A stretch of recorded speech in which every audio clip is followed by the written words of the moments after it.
ourselves. At a flick of a switch, we can adjust character, change personality, and of course, more importantly, we can offset the ravages of dementia by implanting memory or adjusting the synaptic connections. We can free people from the terrible burden of an emotionally compromised past.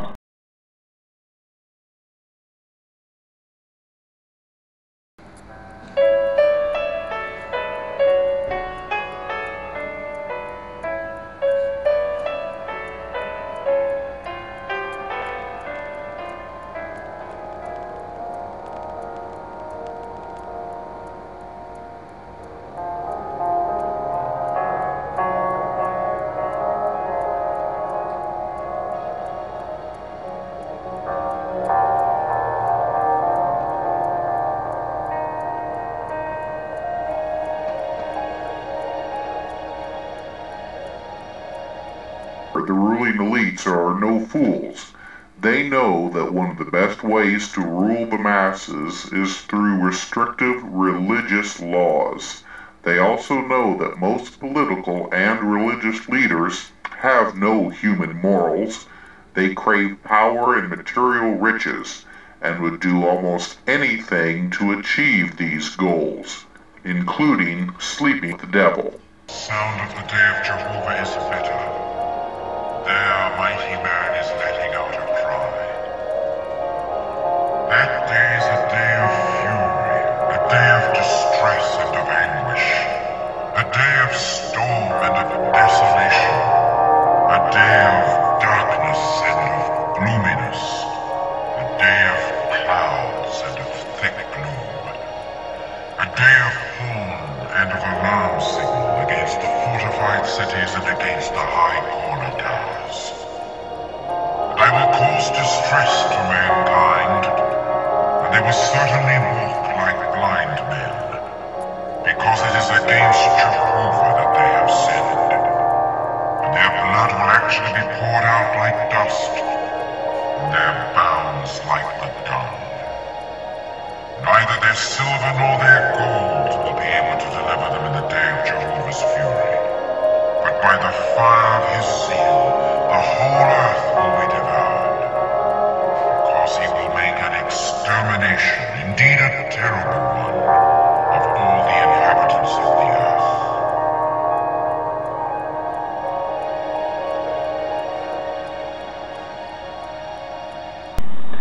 Which will allow delivery of the new implant.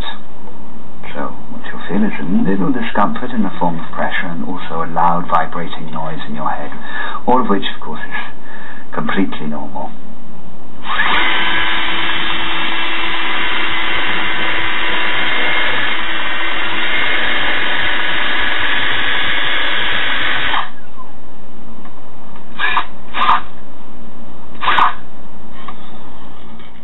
Bear in mind that these weapons are invisible when used to alter thinking and behavior.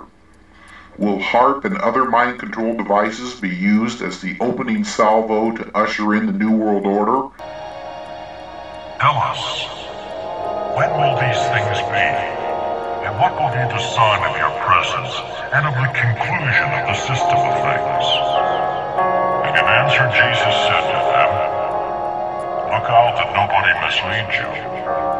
For many will come on the basis of my name, saying, I am the Christ, and will mislead many. You are going to hear of wars and reports of wars. See that you are not terrified. For these things must take place, but the end is not yet. For nation will rise against nation, and kingdom against kingdom, and there will be food shortages and earthquakes in one place after another. All these things are a beginning of pangs of distress. Then people will deliver you up to tribulation, and will kill you, and you will be objects of hatred by all the nations on account of my name. Then also many will be stumbled, and will betray one another, and will hate one another. And many false prophets will arise and mislead many. And because of the increasing of lawlessness, the love of the greater number will cool off. But he that has endured to the end is the one that will be saved. And this good news of the kingdom will be preached in all the inhabited earth, for a witness to all the nations, and then the end will come.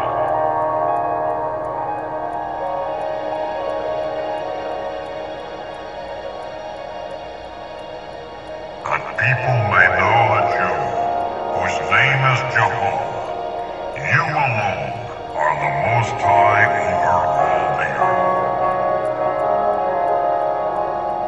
With that I heard a loud voice from the throne say, "Look, the tent of God is with mankind, and he will reside with them, and they will be his people, and God himself will be with them. And he will wipe out every tear from their eyes, and death will be no more. Neither will mourning, nor outcry, nor pain be anymore. The former things have passed away." And the one seated on the throne said, "Look, I am making all things new." Made to commit acts too unspeakable to be cited here, by an enemy who had captured his mind and his soul.